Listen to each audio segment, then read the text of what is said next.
Reusable diaper வந்து league ஆகுது. நீங்க வந்து பொய் சொல்றீங்க அப்படின்னு சொல்றீங்க. நான் யூஸ் பண்ணாம எந்த ப்ராடக்ட்டுமே உங்களுக்கு நான் வாங்கி வந்து ரிவ்யூ சொல்லல.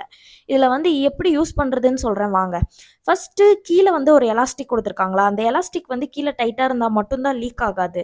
அது இல்லாம நீங்க போட்டு பார்த்துட்டு, ஐயோ! எனக்கு லீக் ஆகுதுன்னு சொன்னீங்கன்னா ஒண்ணும் பண்ண முடியாது. நான் டிஃபரெண்ட் இதுல காமிச்சிருக்கேன். இந்த சைடு லூஸா இருக்கும், அந்த சைடு டைட்டா இருக்கும். டைட்டா இருக்கிறதுக்காக தான் அந்த எலாஸ்டிக் குடுத்துருக்காங்க.